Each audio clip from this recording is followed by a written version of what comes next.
Сәлем бәріне, бүгін өзімнің расходтарымды қалай есептейтінімді көрсетемін.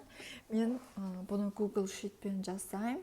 Google Sheetпен Excelмен ұқсайды, бірақ та Google маған ыңғайлырақ.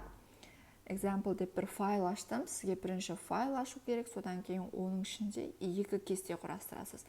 Бірінші 2024 деп осы жылдық кестеңіз болады да, екіншісі бір айлық кесте жасайсыз.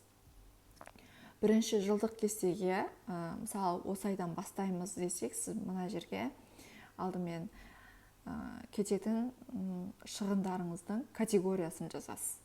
Енді өзімде қандай бар, соларды әкеп жабыстыра салдым. Мысалы, суға, мысықтың шығыны, ет, көкөніс, жеміс деген сияқты өзіңіз жазып аласыз. Содан кейін соның ақшасы, суммасы мына жерге жазамыз. Екінші, мынау қанша кетті, саны.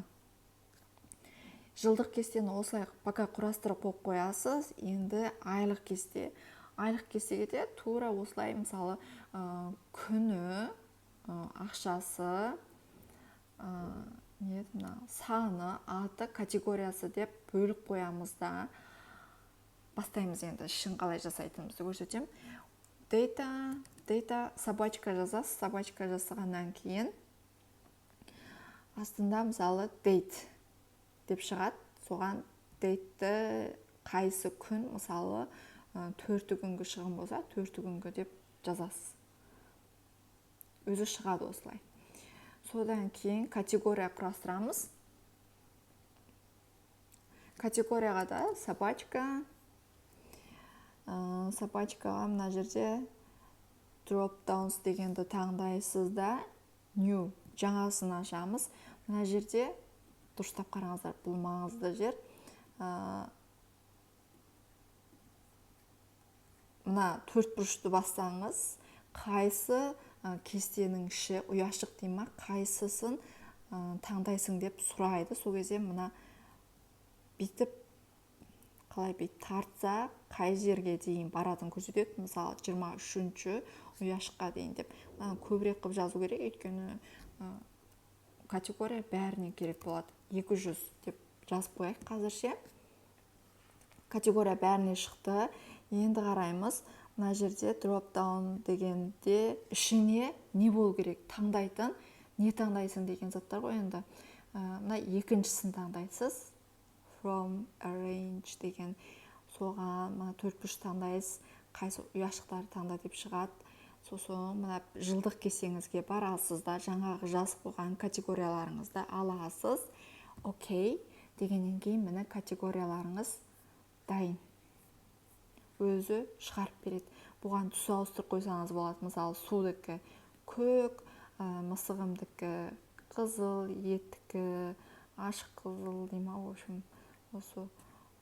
Сосын мысалы жеміске жасыл, көкөніске, жемістерге қат жасыл деген сияқты, в общем, түсініңіздер ғой, осылай түстерін ауыстырсаңыз да болады, ауыстырмасаңыз да болады. Содан кейін дан дегенде қазір қараңыз, Fox көресіз.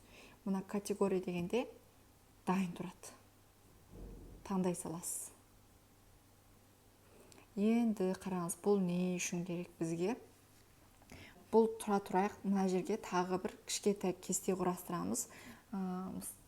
Тура осы керек бізге. Осы кестені де мына жерге қойып аласыз. Өйткені сізге көру керек қой. Деп құрастырып аласың. Сыртына бір рамка қосып қойайық.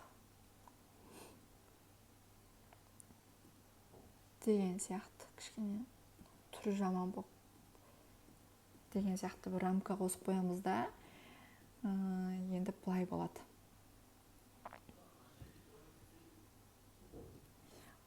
Енді логика жазамыз.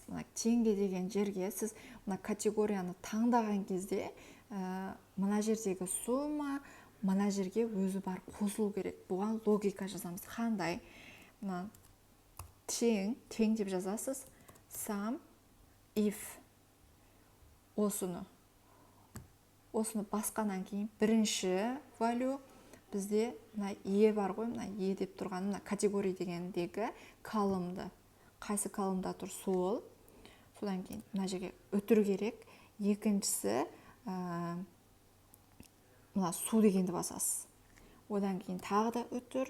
Содан кейін мына теңгесін жазып жатырмыз ба? Мына теңге деп тұрғандағы колонды таңдайсыз. Түгел таңдайсыз ғой. Сосын return enter. Енді мына жер 0 тұр. Екіншісіне де тура сол. Қазір не үшін олай жазғанымызды түсіндіремін. Some if category. Мынау былай сөз.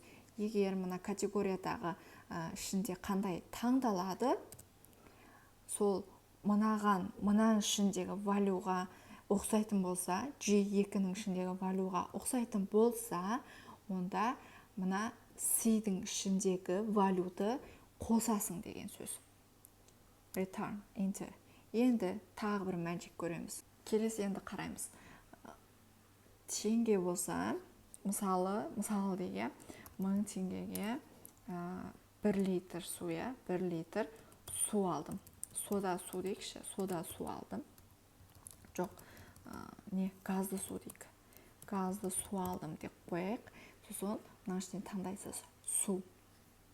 Мына жерге шықты, көріңіздер ма? Екінші кестелеріңізге дайын шықты. 1000 теңгеге 1 литр су. Қосындысы болып тұрады ғой. Сосын екінші күні мысалы, екінші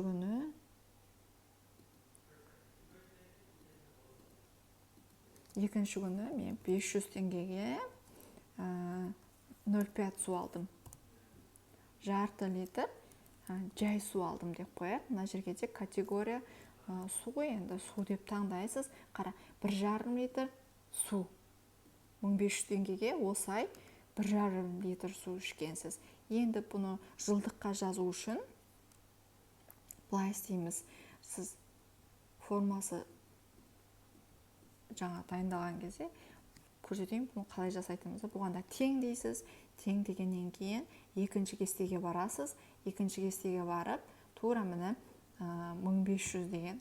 Осы ұяшықта не валю тұр, соны жазсын деген сөз. Мына жерге барады.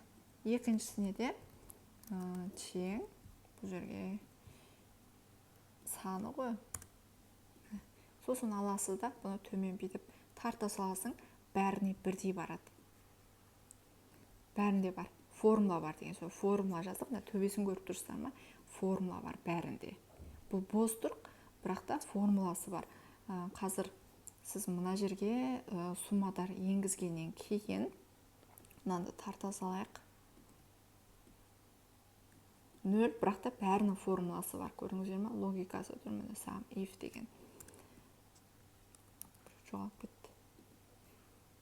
Мына жерде бәрінде тұр. Тура сіз мына кестеде мына жерге не жаздыңыз, соны тура осы кестеңізге әкеп береді деген сөз. Сосын келесіде тура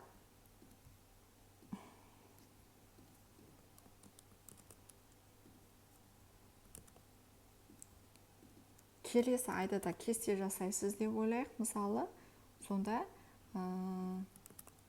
мысалы мына жерде келесі айдікі. Келесі айдікі мені. Сізге сызықтық не дейді, салыстыруға болатын болады.